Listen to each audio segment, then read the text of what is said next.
Hey everybody, what's happening? It's your boy Talent. It is Monday, so you know what we got to do. Been put on us to do our job to motivate you guys. So happy Motivation Monday.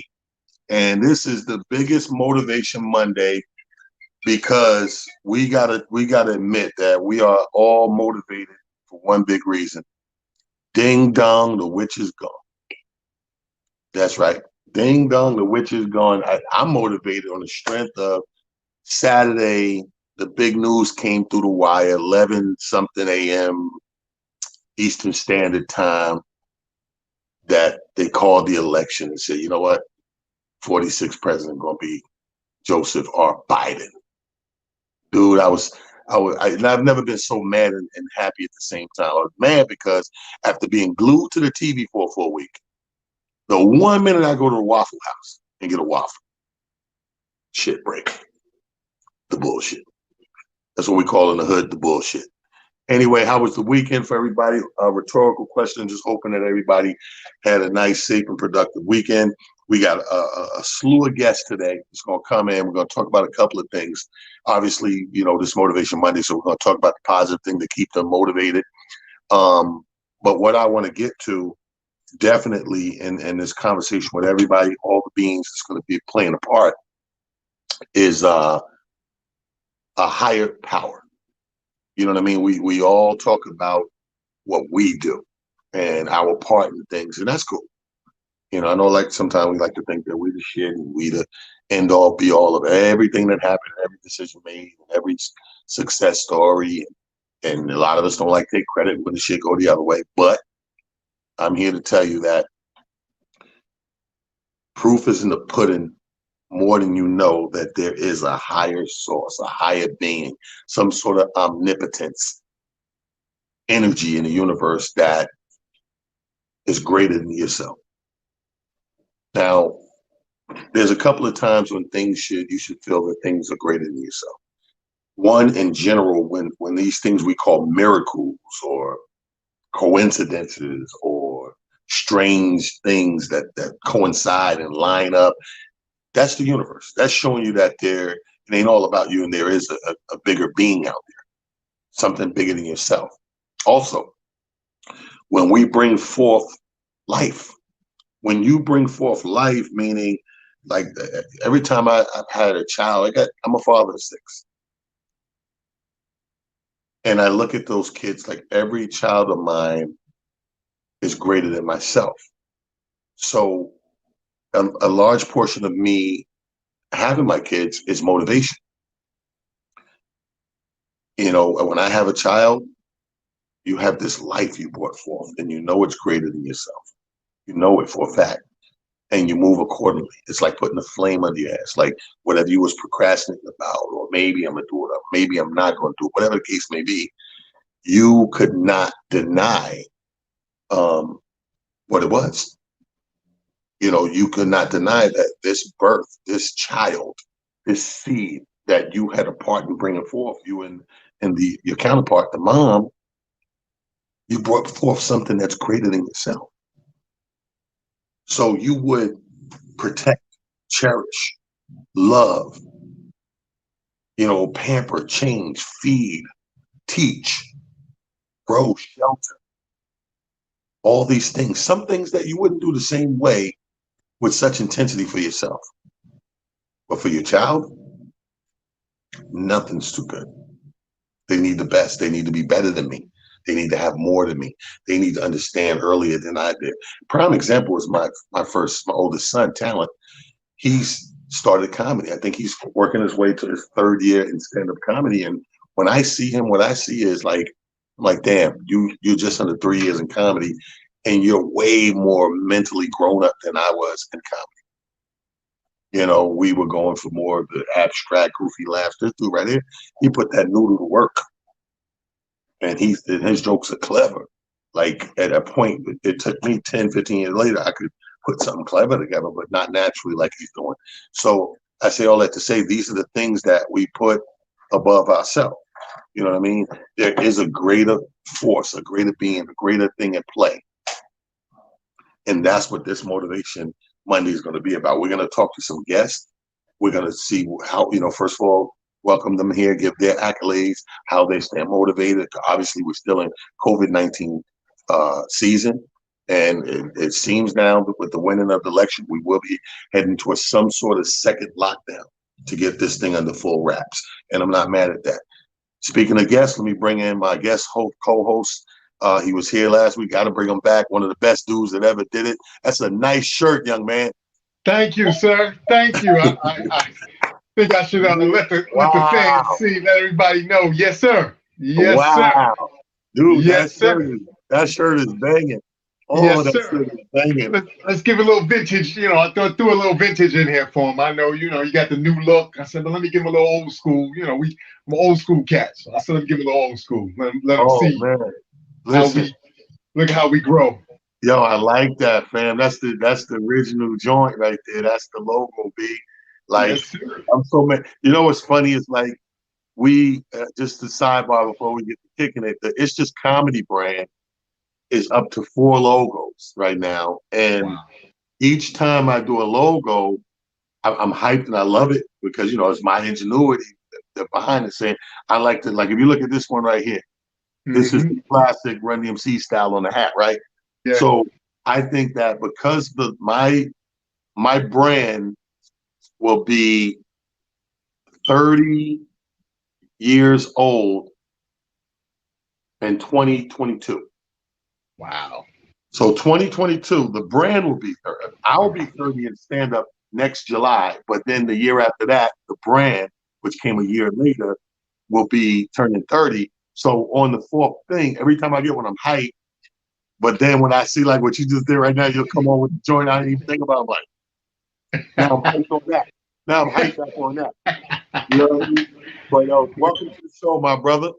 Thank you, brother. Thank you, man. First of all, I would like to extend to you a job. It don't pay shit, but it's a nice job. Okay. I would love for you to be the co-host of this Motivation Monday. Okay, that's you know what I mean? I'm down for it, brother. I'm down for it, man. I'm enjoying talking to the people. The fun part is the people spoke back and said that they like it, so I'm like, cool. I like, as I've told you many times off air. I had a weird, thing about this because I really always just thought people didn't really want to hear what I had to say.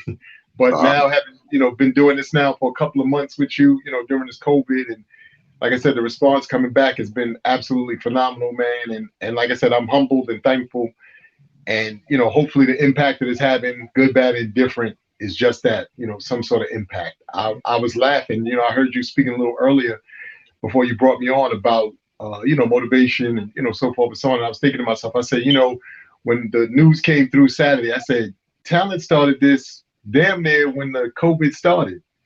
And the culmination of that was Saturday afternoon, 11, whatever, when they finally announced that one situation had finished and we were on the cusp of a new situation. And to be honest with you, you're the first person I thought of, and I was happy for you because I said, Talent spent the last 7-8 months strong, every day for weeks, just giving us the nuggets, the jewels, the things to think about, the things to hopefully motivate each other and one another to, help make this change. And you know what's crazy, Amir?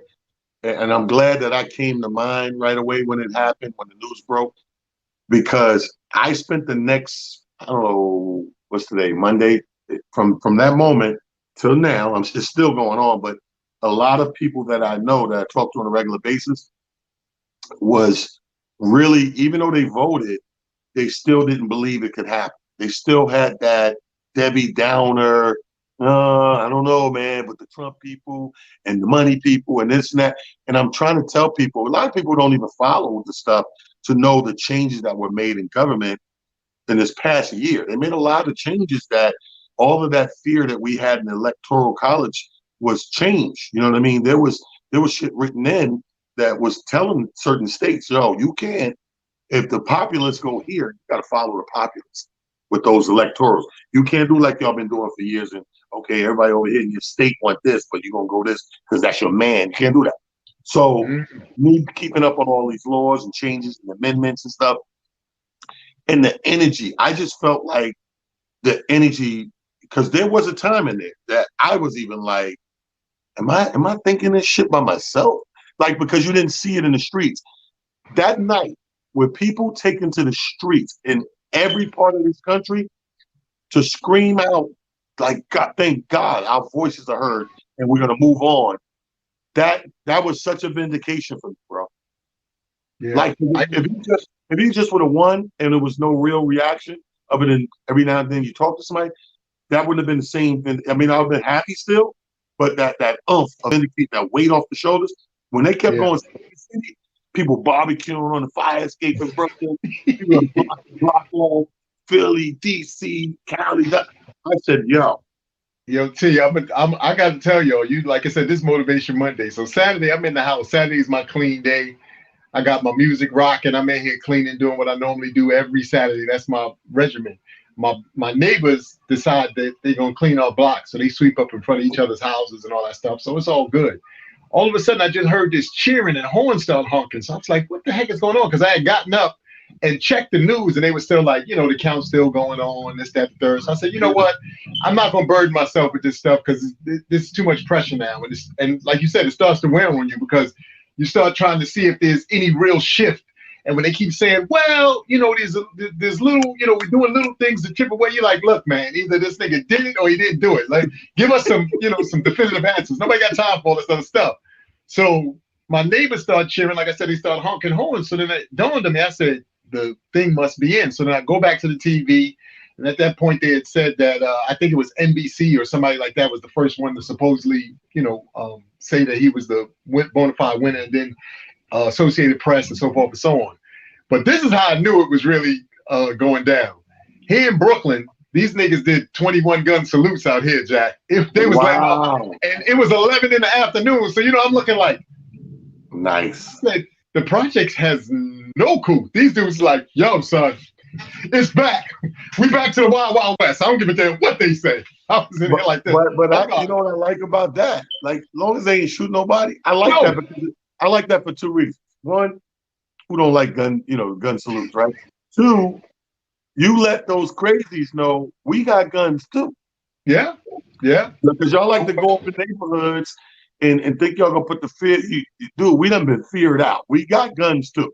Yeah. Now we don't want to have to do it, but let's just keep this shit cordial and give this man a chance and see what it is. We gave your guy a chance. We most certainly did. We gave your guy a hell of a chance, and he went in there and mucked up the and we ain't seen him since, right? I said to people, your big ass kid, he probably in there taking a Sharpie to all the White House walls.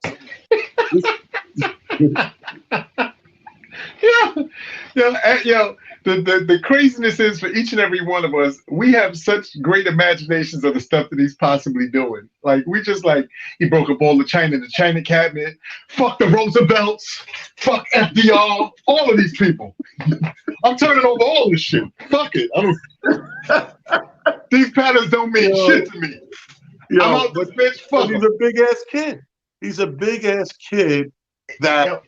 But see, I'm glad in a way, I'm glad he's doing it the way he's doing it because he's just proving my point that I've been saying, like you said, week in, week out, of there's a certain amount of class we need at certain jobs. It ain't no different than everybody knows that when you get a job, according to the job, there may be a dress code to go with the job. There may be a conduct code to go with the job. You know what I mean? That make you actually have to adhere to and follow certain guidelines and carry yourself a certain way. So you're the president of the United States. You have to carry yourself a certain way. You are showing zero class. You did the same thing to get in. When you got in, Hillary Clinton didn't do what you're doing. She conceded. She said, good luck, blah, blah, blah. We lost and kept it moving. Yeah. You don't have the class. It's so crazy, T, and I always liken it because you and I are big sports guys, and I always say this about sports. I don't care what anybody says. Granted, like you said, childish ways, so forth and so on. The bottom line is this: you ran the most solid race that you could run. This is both parties involved. Right. And the people spoke and said, hey, we much rather go with this situation than this situation.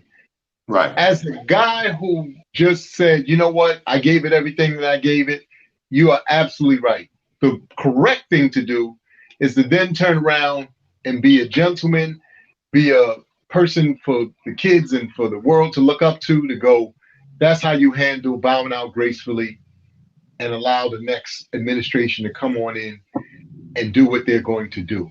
Amazingly enough, to watch this guy childishly go on record and lie as he had been doing so often throughout the entire time, he's been in office, was just amazing to me. Even when he got on, what was that, Friday or whatever, he got on, he was like, they had the legal votes.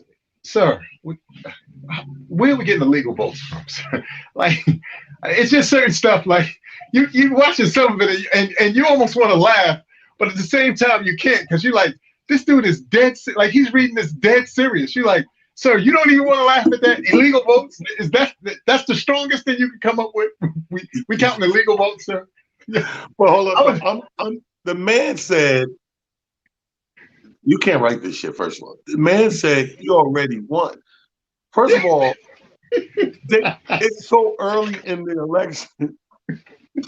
like some states are like 1% in, 2% in. This nigga like, I already got it. I don't know what. And then this is when I knew we were dealing with a toddler and what I call the unbright. At 9 o'clock, the man said, and I'm not even bullshitting, the man said, why are they still counting the polls that close? The man said, stop counting the polls are closed. Yeah, the polls are closed.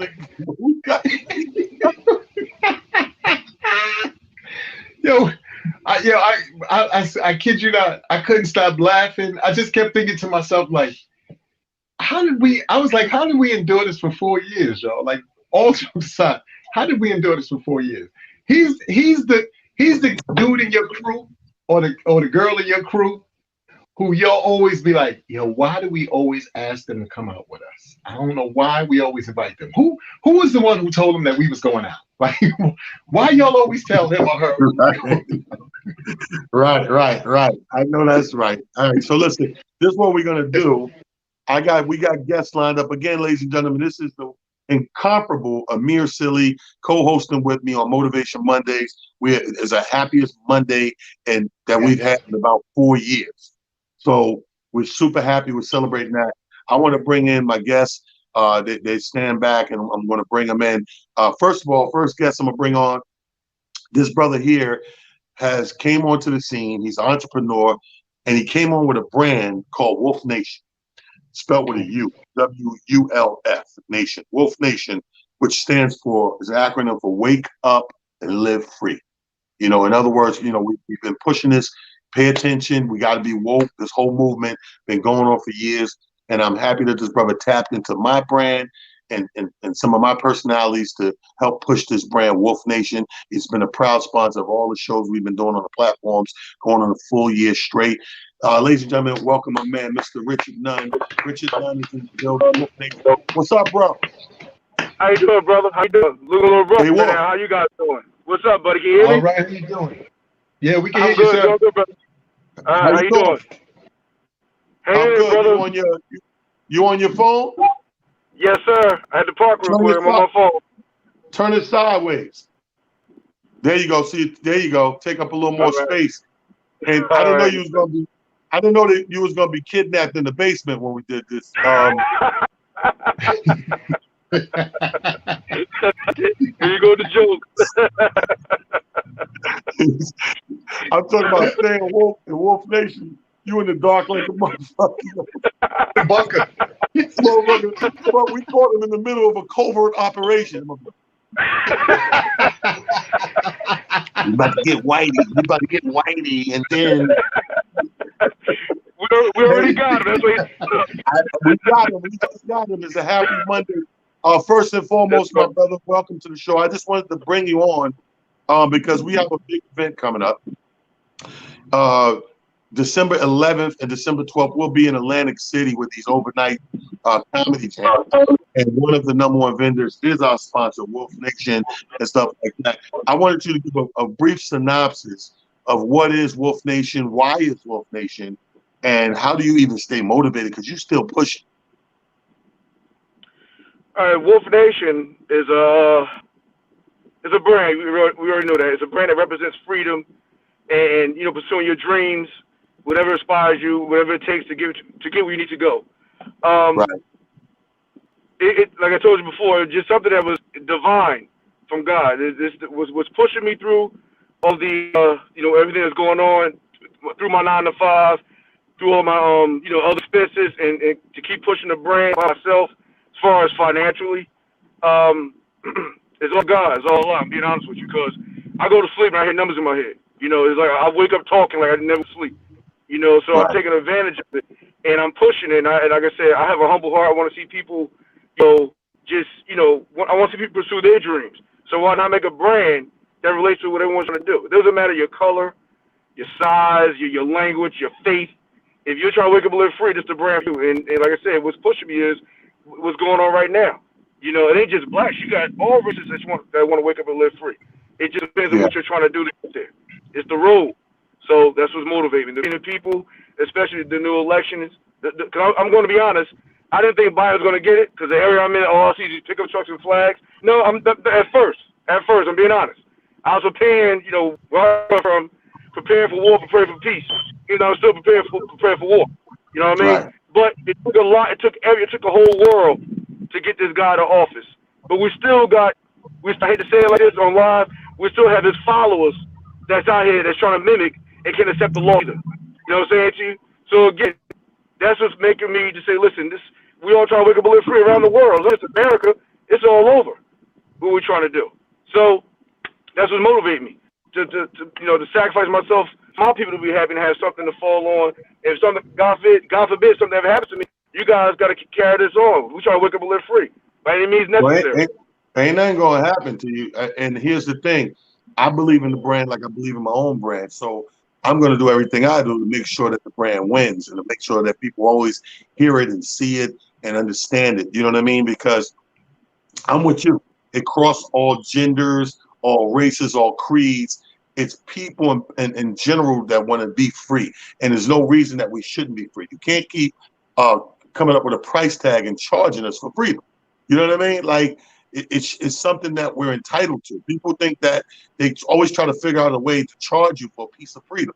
You know what I mean? We should all be able to have that right of waking up and living free. You know what I mean? And then let everybody play by the rules. And I hear you on the skepticalness, and I hear you on his peoples are still out there. But to me, our people are the most resilient and strong people on the face of the earth. They always have been. And here's my thing. I just like the war. I like the odds of going to war or clashing with these guys now without that guy with a microphone where the world is listening. See, one thing about the presidency, you have a world microphone. So every time you get to that podium, you get to step up to that podium with that seal, the world gets to tune in. And they're going to tune in because we just want to see what you're saying, because you are. You needed to be stripped from that podium so that now when you talk, you're talking a whole different thing. You understand what I'm saying? Everybody even know back in the day in the civil rights movement, because Martin Luther King had the nonviolent way, he got more shine and more microphones and more presidential meetings than, say, a Malcolm X, who was like I'm preparing for war. I'm praying for peace, but I'm preparing for war. They didn't want him in there, all the meetings.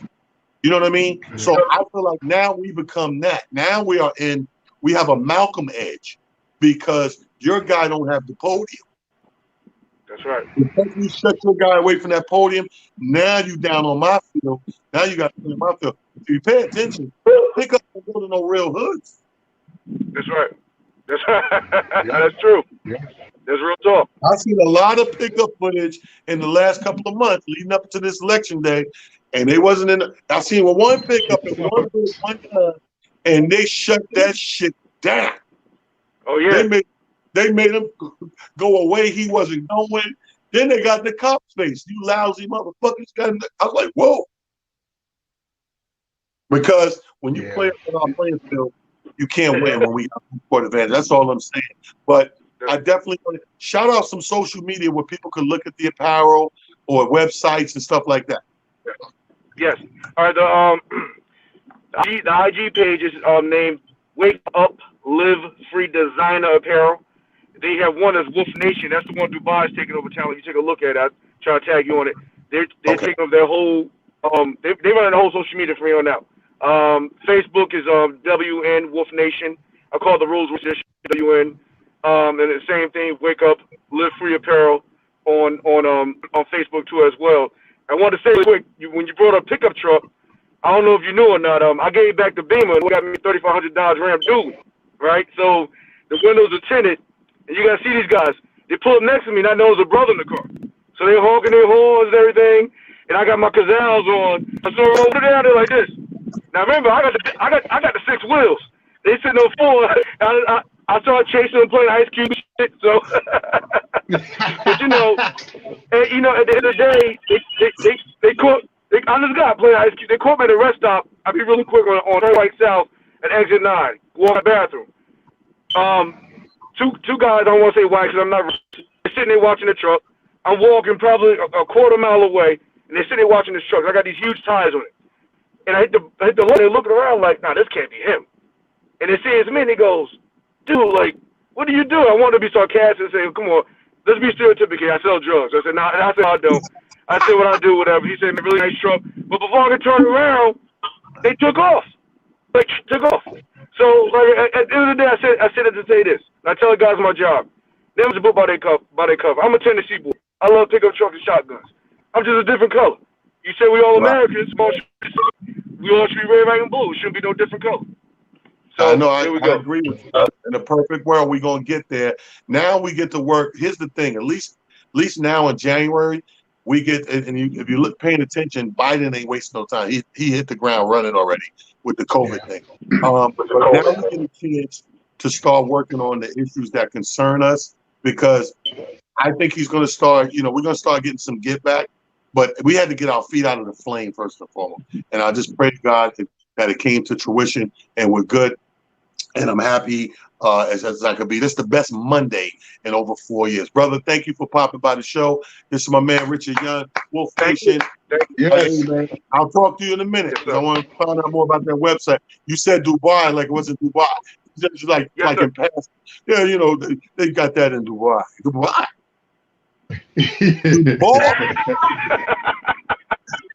Thanks, bro. Salute, Thank you, brother. We're gonna bring in our next guest, Amir. And Amir, anytime you got questions and whatever, feel free to jump in. Do what you gotta do. I got the godmother of comedy on the show with us this week. Let me give a good intro, because whenever I have a chance to work with Miss Tina Graham, it's above and beyond classic privilege. Yes.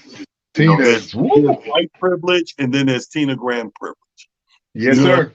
Yes, this, sir. ladies and gentlemen, is the godmother of comedy. We call her that because she's responsible for 99.9% of every comic that that came from the urban side and some of the white side, the crossover.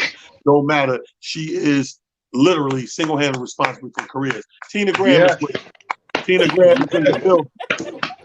Hey, godmother. Hey, Tina. Hey, Amir. Oh, Tina. Oh, she got to come back in. What's up, mama? Hey, talent. Yes. Having me on the show. How are you, darling? I didn't know I was going to be. Well, listen, man. It's our pleasure. It's our pleasure, Miss Tina. Yes, Tina. Now, Tina, I didn't have a pen and pad in front of me, so I want you to open up by naming shows and stuff you produce, because the list is long. Okay, I'll just start from the first one I ever produced. I think it was Showtime at the Apollo.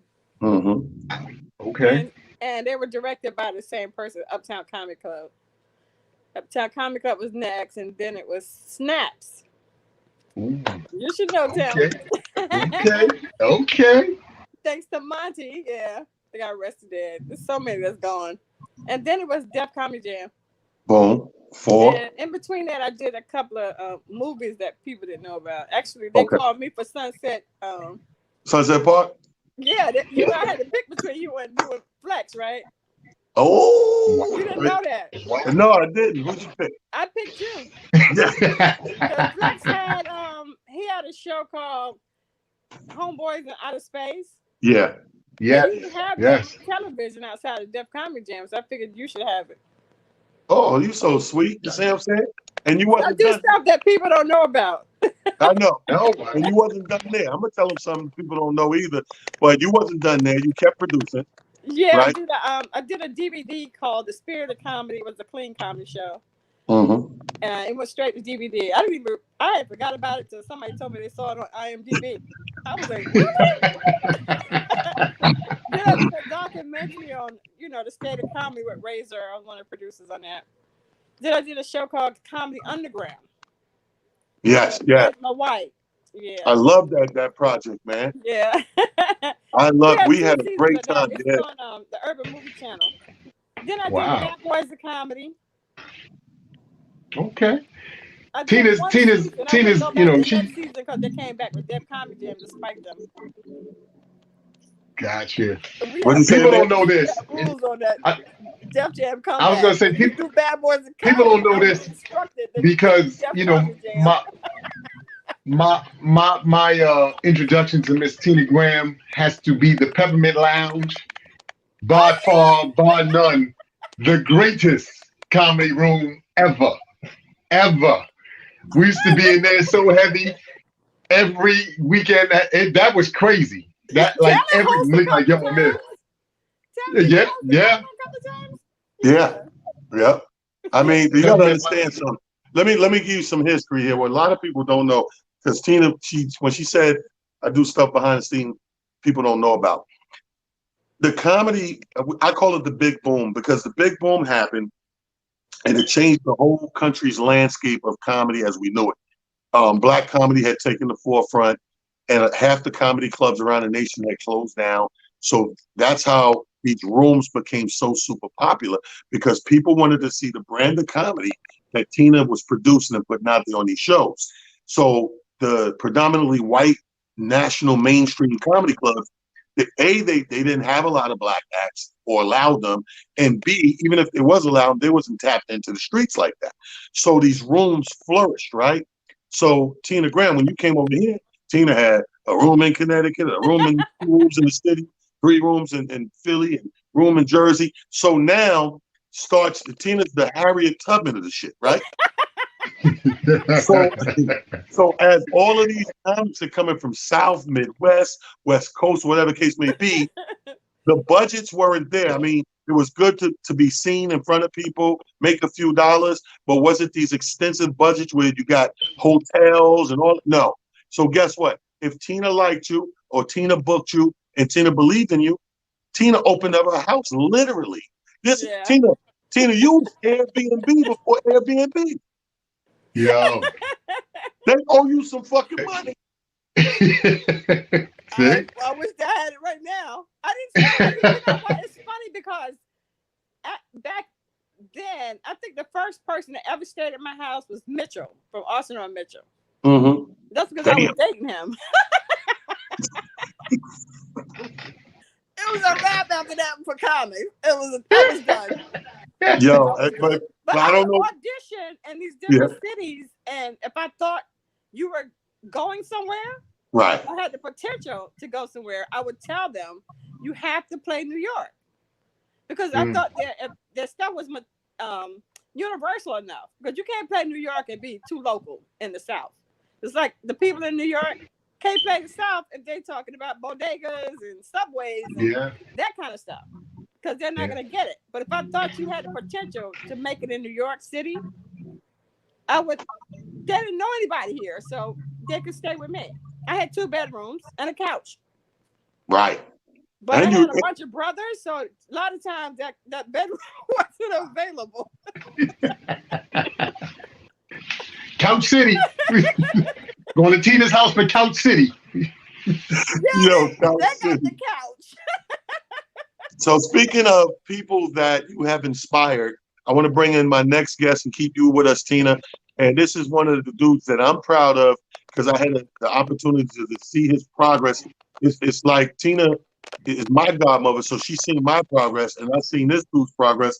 Sean Harvey's with us. Let's welcome Sean Harvey. Sean, Yes, what's going on, brother? yes. Good to yes. see you. Yo, turn Yo, your phone sideways, Sean. Well, first of all, it's just so good to see everyone. And I was sitting up here, I've been ODing on CNN for the last 4 days. Yo, Wolf Blitz's mustache is becoming very disturbing to me. I can't like I don't even know why I'm on an interview with y'all because you just stopped me from watching a lot of CNN. Well, listen, if you're on your phone, Sean Harvey, turn your phone sideways so your screen can pan out. Put your rotation on. Yeah, put your rotation on.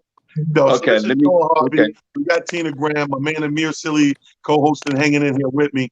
Sean, jump in because we're paying homage right now and giving accolades to the foundation. I always say you're only as good as your body of work. And Tina Graham has a bigger, stronger body of work than the best of them in the industry. Yes. By far. First of all, the first thing I want to say, Tina already know like how much I love her. Tina was there when I was bombing every week at the Mocha Lounge. And Mocha Lounge in Harlem was a whole different animal because I was a New Jack comedian. I was bombing in front of the most prettiest women in Harlem. Right. See, bombing is one thing, but when you bombing in front of beautiful women,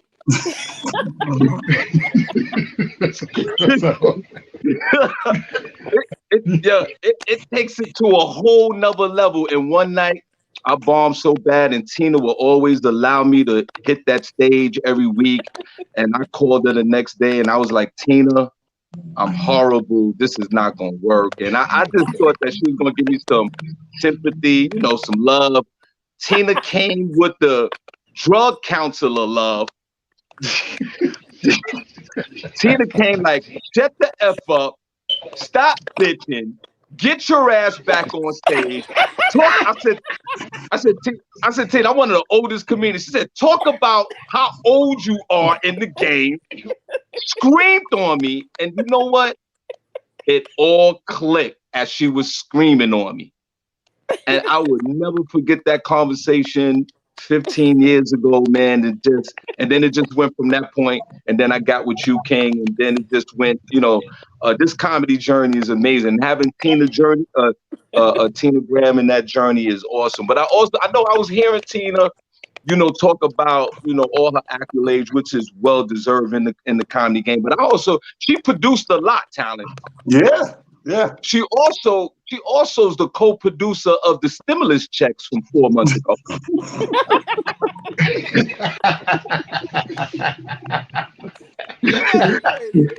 Yo, T, she also a co-producer of the new corona vaccine that's coming out. Yo, T, not only that, Tina Graham is an elector in North Carolina, if you didn't know that or not. She's on the ballot. Yo, and Amir and Talent, this breaking news, Tina Graham will be the Secretary of Comedy in the Biden administration. Hey, yo, I could see that. Listen, man, you need that. And you know what one thing about Tina, and because you have an overall love, sometimes we do good and we don't realize the depth of the good, right? Right. I seen this when Tina started to produce the comedy and fashion. When she put those two things together, right? Right. And started to do this, nobody did it. She came out with this brand new wave from left field idea that was not only phenomenal in the sense of bringing fashion and comedy together and the hip hop music and all that stuff, but this Tina was the beginning of bringing the comedians from all over the country together. So she would have it, even if it was in Newark, it would be half that should be comedians from Atlanta, Detroit, Chicago, LA, South Central, San Francisco. And you're in the back in the room with all these models and fashion designers and getting ready to do the show. And she brought everybody together. Yes, We Yeah, didn't yes. go see each other like, Amir put stuff in there because he had Malik Sealy stuff. Yeah, Malik yeah. Right. Sealy had I had the girls with We had the necktie. Yes. Yeah, yeah, Right. yeah. I think No, no. Monty had that one. And you know what Yeah. else is the thing that fascinates me about Tina Graham even to this day, and as a New Jack comedian back in the day, and like all New Jacks, it's like Tina Graham is that person on our side of comedy, on our beloved urban side, that as a New Jack comedian, it's weird. You hear of Tina Graham and know of Tina Graham before you meet Tina Graham. that's true. That's true.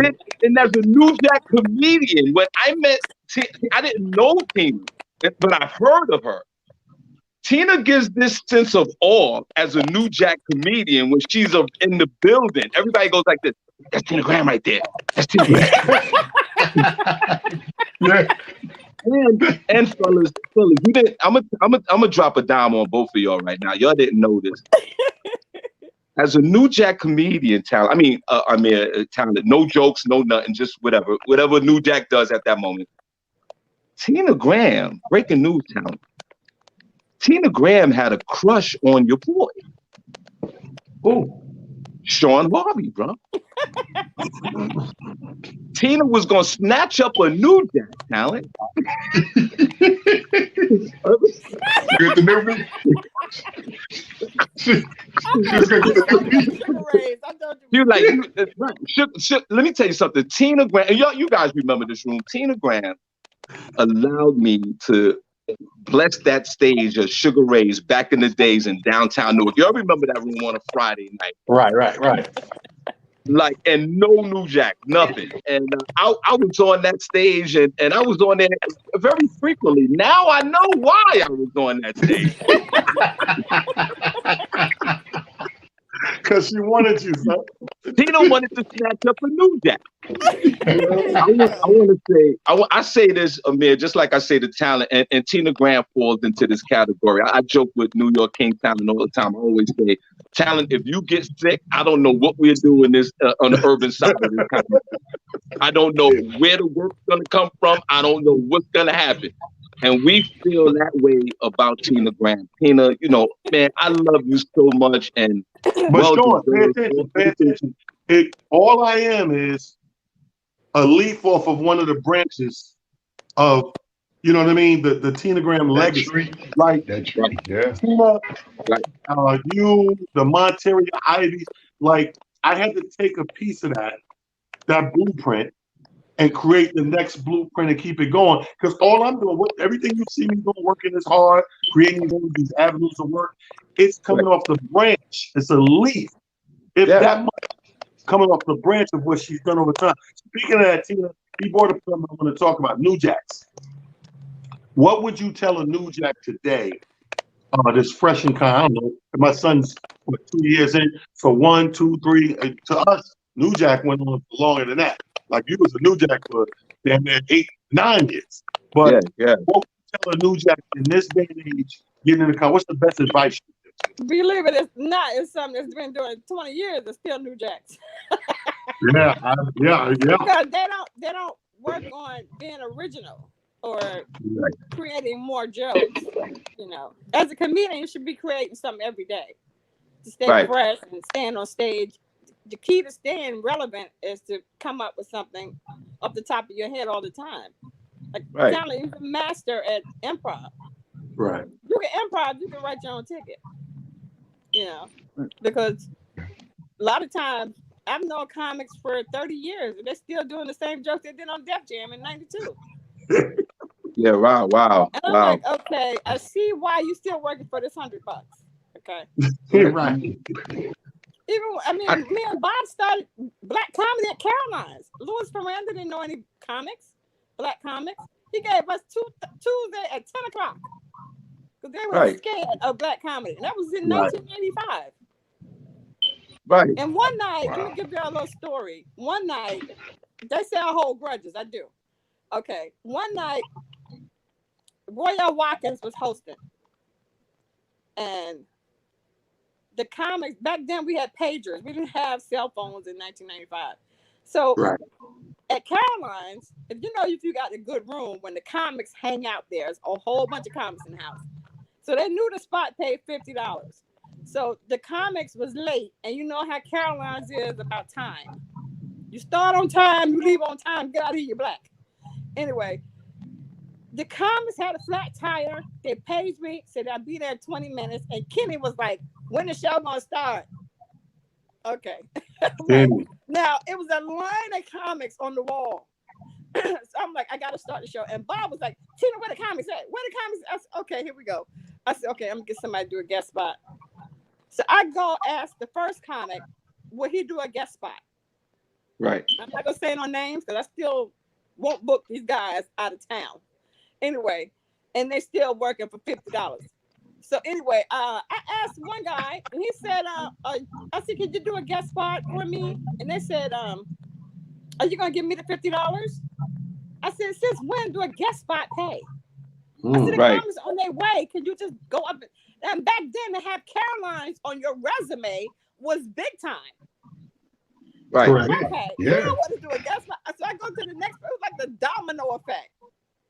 And I'm like, are you going to give me the $50?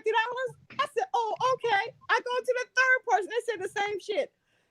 Okay, I'm like panicking now. I'm going to the front. I'm about to go in the lobby and see if there's anybody out there that didn't hear what they said. As soon as I got to the door, Dave Chappelle walks in. Woo. And I said, oh my God, Dave, could you do me a favor? He said, anything for you, Tina? I said, my comics had a flat tire, they're on their way. Could you go up there and do a few minutes for me till they get here? Oh, right. Yeah, I don't mind. I need to work out anyway. Right. Now, Dave Chappelle getting $50 million. These niggas are still getting $50. Right. Wow. Tina won't put me out of town. I had a room in Norfolk, Virginia, Miami, Charlotte, everywhere across the town, they lying. And I had a hookup in every city. Yeah. I still won't send them guys nowhere. Right. Who was it? Who was it, yo? Tina, I got a question. I got a question for you, Tina. To be in the, Tina, to be in this as long as you have, what keeps you motivated to, continue to stay in the game and, to continue to seek new talent and to break new talent? I don't know. It's something about me. In high school, I used to do talent shows since I was 14. It's just seeing people go up there and actually work on their craft and, actually do something with their dream. I hate wasted talent. Period. Yeah. And to make people laugh is probably one of the hardest jobs in the world. And I've seen every comic, but there's certain comics that I can sit and watch over and over again. There's some comics I don't ever want to see them again. Like talent, I can sit and still laugh over talent every time he opens his mouth. And believe it or not, Jay and Jay ain't even speaking, but I can't take nothing away. He make me laugh every time I see him. But it's just certain comics that just got it. They got the it factor. Right. And talent can always work. Talent helped me out with a lot of comics back in the day. I wasn't the only one letting comics stay. Remember Tony Roberts? I moved Tony here from Detroit, and I was like, he got to go. He is way too fine to be in mine. I said, talent, yo, can you hook up Tony Roberts? Yo, man, but see, here's the thing. You don't even realize. I'm telling you, when in hindsight, when you connect all these dots, I make fun of the whole analogy of Harriet Tubman, but that's what it is. There was this underground railroad, and it just wasn't that the roads led here to these rooms and these opportunities. They connected to the point where they got reciprocated. So when talent had to play Detroit or Chicago or California, the dots was already connected now. You know what I mean? But Tina Grant, and not only that, comedy kind of saved my life because I didn't know what to do with my life. Yeah. I was doing fashion shows and talent shows. And I was working 2 and 3 jobs But you know, I was always into comedy anyway. I grew up in the South. Right. And Okay. I grew up on Flip Wilson and Carol Burnett and Roland Martin laughing. Gotcha. And I was hooked on Carol Burnett and Johnny Carson, honey, and Flip Wilson. And everything came on talent searches and all that kind of stuff. Everything I saw on TV, I thought I could do at my high school. My school was so small. Okay. I graduated with a class of 75 people. But I had the best of both worlds. Wow. So whatever I saw in New Jersey, like one of the gay cousins put me in some heels. I was a tomboy to die for. He put me in some heels when I was 13. I was like, fuck some sneakers. It's old. So I did the fashion shows at my high school. They said I couldn't do it because my school didn't get integrated to 72. Wow. When I started first grade, and when I started like in elementary school, they had just got integrated. Damn. We are not that far removed from what's going on. When I say North Carolina, that state, blood grade. Damn. But, Well, I mean, yeah. I'm gonna say it again. I had to have you on because this is the happiest Monday we had in 4 years. So absolutely. it's a I'm so proud that Kamala Harris is Yeah. up in there. But you don't know. And Yo, T. he don't Yo, want to T. leave, so I guess he's gonna come out kicking and screaming. Yo, This T. gonna You be know, another meme. they definitely need a Tina Graham Netflix not just like episodes, like season 1 and 2 with 8 episodes. This can't be covered in one movie. You sound like Marlon. You know, I think that should be the next move for Tina, because it's only rightfully so, because the whole world needs to hear this story. And like you said, that tree that you talked about, Talent, I'm just so proud to be a part of that tree. Yeah, me too. You know, and to have a relationship. Let me tell you something really funny too about Tina. Tina's a supporter of my radio show every morning, right? and I swear to you, Talent and Amir, I didn't think that nobody on my listeners, I didn't think my listeners never heard of Tina Graham. They have now. Don't you know, like 85% of my listeners heard of Tina Graham? Yeah. And that's just a testament to the love. And you said it, the love and the story that you talked about, you know, comedians asking for $50 and not doing a guest spot, when all of us need to work on our craft. The money will always come. The craft comes first. And for comedians, they don't realize if they do stuff for me, I do stuff for them. Like any auditions come up, they be the last people back home. Right. You know what I'm saying? Right. And somebody, Ray got on stage one day and he was cracking on people. He got to me, he was like, "Oh no, I ain't gonna mess with Tina. She can ruin me." I said, "Mm-hmm." Yeah, Ray, I was doing Who's Got Jokes. I forgot about that show. I did Who's Got Jokes. Yeah. And I did the auditions at the Lab House. We was in the airport, and Ricky Hughes and Carl Craig said, "Who you got hosting in Philly?" I said, "I got to get the host for Philly?" Because I had a little round do Chicago. Right. I had in Atlanta. But Atlanta Comedy Theater, you know, at the time, they already had a host. Anyway, I called Ray. I said, "Ray, can you host Who's Got Jokes audition for me?" He said, sure. Great. Good. So he hosted for me, and we was there for like 2 days. It was a snowstorm, New York, everywhere, because they didn't want to audition in New Jersey. Wow. A lot of auditions at Mocha's, but it was a blizzard outside. Anyway, Ray, I was walking in and out, right? And I had comics come from everywhere just to come to Philly just to audition for Who's Got Jokes. But you had to be clean. So some comics came from New York. Anyway, Ray got in front of the camera. They filmed the auditions. Ray got in front of the camera and was giving me this big shout out to me. Y'all give it up for Tina Graham. She put this together. Me and Tina went to jail together. Right. Back in sketch, everybody had looked at me. I slipped out. Wow. We did go to jail together. He was going to say that on TV. Yo, listen, we got.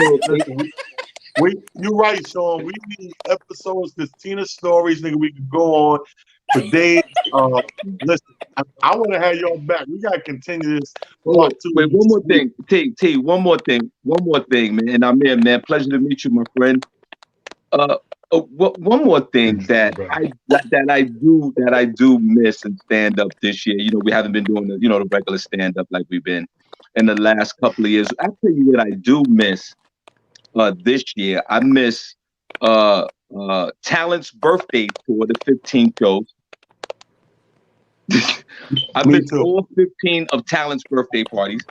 And Tina, a couple of years back, you and Tina used to go back and forth with all these birthday celebrations. I missed all of that.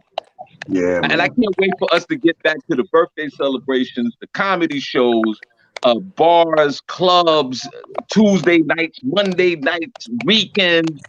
You know, I really miss you guys. It's coming back. I miss y'all too, man. That's why I had to have y'all on here and chop it up with me. Please come back next week. This is the one and only talent booker, super duper producer, and more importantly, the godmother of comedy, Tina Graham. And it's the funniest dude rocking right now, Sean Harvey. Thank both of y'all, man. Thank both of y'all. Yes.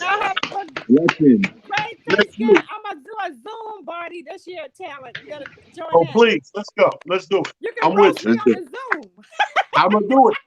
Say no more. Tina Graham, too. Sean Harvey. Love y'all, man. Thank y'all. Hey, man, peace, y'all. Love y'all. Motivation Monday. That's how we do it. That's how we get down. Amir, that's crazy. Yeah, that's crazy, man. Yo, the beauty of it, man, is, you know, everybody talks about 6 degrees of separation in, you know, some way, shape, or form, man. And, you know, Motivation Monday, like you said, is always about being motivated. You started off and, you know, you said some really great things about knowing and feeling that there's something bigger and stronger than you, or something beyond, you know, what your normal scope of things are. And the race proved it. The way that the world is, you know, seeming to come alive again, you know, you, like you said, you could kind of feel it in the air. You know, people's, you know, feel like that weight has been lifted off their shoulders a little bit there. And then just to see, you know, people smiling again, to see that glimmer in people's eyes, and to know that people are making that turn. You know, we finally getting ourselves out of the way and saying to ourselves, this is what, you know, life is supposed to be about, and this is how we're supposed to be going about it. And then you have, you know, something as beautiful as this show, which not only showcases and allows, you know, us to get to know not only some of your friends and some of your team members and, you know, some of the people you work with, but a lot of behind the scenes things. One of the things, you know, you were talking about, you know, things that keep people motivated now, and this is what I do when I'm not on here, you know, doing things with you, is I do a lot of that. I do a lot of listening to people's stories, because the amazing thing about this world is, as much as we think we're alone, and you know, reiterated this, and I say it all the time, we have so much more in common than we have differences. And believe it or not, the real reason why music resonates with us, the real reason why comedy resonates with us, the real reason why foods resonate with us and different things resonate with us, is because there's that connection the same way as connecting to somebody else, which is why we want to tune into our favorite comedians and listen to them. We didn't, you know, get a chance to talk about it, but Dave Chappelle absolutely murdered the Saturday Night Live monologue. I mean, murdered it. I was like this. But to that point, it's just the ability to not only make people laugh, but make them think. Give them an opportunity to say to themselves, you know what, I might not have looked at it in this perspective, but now that this perspective is here, I at least have it, and I could at least say to myself, okay, now that I have it, it's in my, you know, it's in my tool shed in case I need to pull that out, or in case I need to revisit it. And that's important. That's so imperative for each and every one of us. But the most important thing is, keep supporting each other, y'all. I don't care what it is. If your people is selling a stick of gum and you can go on and buy one stick, you ain't got to buy the whole pack, but if you can get one stick, do something. Show your friends, show the people in your circle that this is all one big circle, and that rippling effect you'll see. Tina Graham is the shining example of what being absolutely phenomenal to people can do for you. True story. Like that, you know, like you said, people talk about her, you hear about her, she's almost full law, but then when you meet her, she's just as sweet as that if not sweeter, in person. So you just come away with a whole sense of like, wow, this is incredible. Yeah, she's So just. I mean, this was a great show because to I wanted to put in perspective, like, because like I said, started off talking about something, realizing in the universe there's something bigger than ourselves. And the two times that I can recall thinking of that is things that go along in life that are too strong to be just coincidence. You know what I mean? So it reminds me of that great force that's there, whether I call it God or Allah or Buddha or whatever. You know, I know it's there. yes. And also on top of that, you know, when you give birth, when you bring forth life, and you're a dad, you can attest to that. When you Yes. bring forth that life, it's like you know, I think it was like Roots or the Lion King. They held the baby in the air. It was like, Baby. behold, something greater than myself. And I really feel like that when I bring forth life. All of my kids and my offspring, I feel like that. And it gives a extra oomph or gasoline on the flame or whatever that drives me when that happens. Because again, I must set it up where you're better than me. You did more than me. Like, dude, out of 6 kids, 4 of the 6 kids, they went to college, man.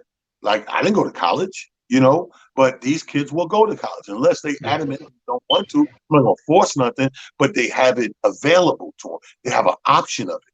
You know what I mean? And I think that's what each generation does when they set forth the beginning that next generation. So that I wanted to show in real time, that's what Tina Graham is to me. Tina Graham is something that was bigger than me, that I was this little piece in this huge 7,000 piece puzzle she was dealing with. You know, I mean, I know we're laughing and we make fun of it, but you know, really, if you really do your homework and see what she was and what she did and who she is to the grand scheme of things, you know, she's that person that I always say people like her, they got $1 million in the bank account. Everybody want $1 million in the Bank of New York, Citizens Bank, Chase Manhattan. Fuck all of them.